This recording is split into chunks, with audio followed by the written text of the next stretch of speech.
আসলে আজকে এটা খুব গুরুত্বপূর্ণ মিটিং ছিল।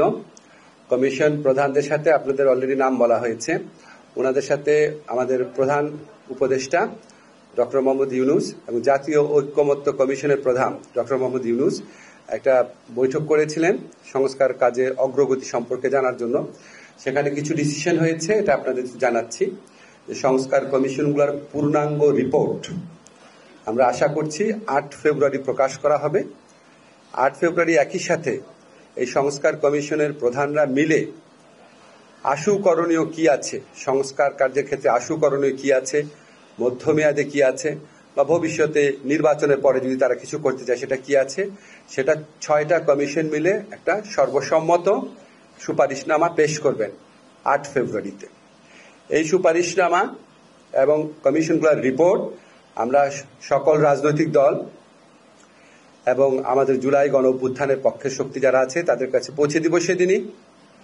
এরপর রাজনৈতিক দল গণ অভ্যুত্থানের পক্ষের সকল শক্তির সাথে আলোচনা এবং সমঝোতা ক্রমে জাতীয় ঐক্যমত্য কমিশনের প্রথম আনুষ্ঠানিক বৈঠক অনুষ্ঠিত হবে।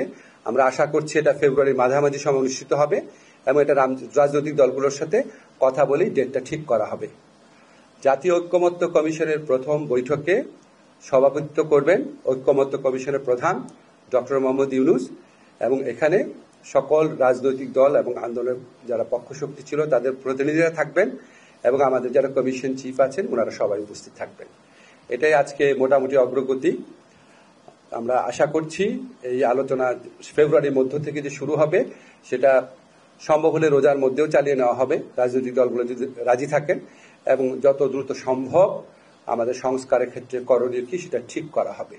এবং আপনাদেরকে আগেই বলা হয়েছে, আমাদের প্রধান উপদেষ্টার প্রেস সচিব বলেছেন যে এই 6টা কমিশন গঠন করাই হয়েছিল যে সুষ্ঠু নির্বাচনী পথে আমাদের উত্তরণকে সামনে রেখে সুষ্ঠু অবাধ নির্বাচন এবং সাথে সাথে এসেনশিয়াল কিছু রাষ্ট্র সংস্কারের প্রশ্নের মীমাংসা করার জন্য।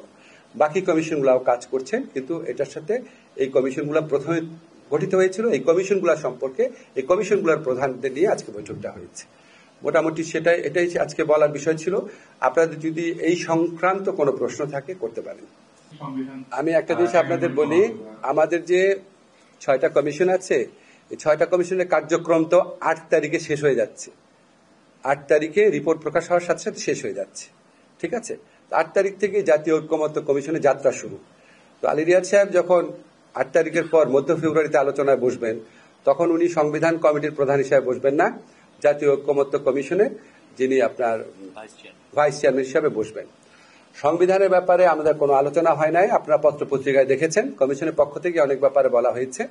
সংবিধানের ক্ষেত্রে কি পদ্ধতিতে ঐক্যমত্য প্রতিষ্ঠা করা হবে সেটা নিয়ে আলোচনা করা হয় নাই, বাট আমরা জানি সংবিধান নিয়ে বিভিন্ন পদ্ধতিতে ঐক্যমত করা সম্ভব। একটা হচ্ছে যদি আপনার রাজনৈতিক দলগুলো ঐক্যমত পোষণ করে, যদি পোষণ করে সংবিধানের সংক্রান্ত কোনো সংশোধনী ক্ষেত্রে, তাহলে ওনারা মিলে সবাই মিলে এগ্রি করে কোনো একটা ব্যাপার আইনে পরিণত করার প্রস্তাব দিতে পারেন। সেটা আপনার পরে যখন সংবিধান সংশোধন করা হবে পোস্ট ভ্যালিডিটি দেওয়া যেতে পারে। আবার যদি সামনে নির্বাচন যদি গণপরিষদ এবং সংসদ নির্বাচন যদি একই সাথে হয় তাহলে গণপরিষদের মাধ্যমে হতে পারে, সাংবিধানিক কোনো সভার মাধ্যমে হতে পারে। এইগুলি হচ্ছে আমার কথা বললাম যে বিভিন্ন পদ্ধতিতে করা যেতে পারে, কিন্তু কি পদ্ধতিতে করা হবে সেটা রাজনৈতিক দলের সাথে আলোচনার ভিত্তিতে ঠিক করা হবে।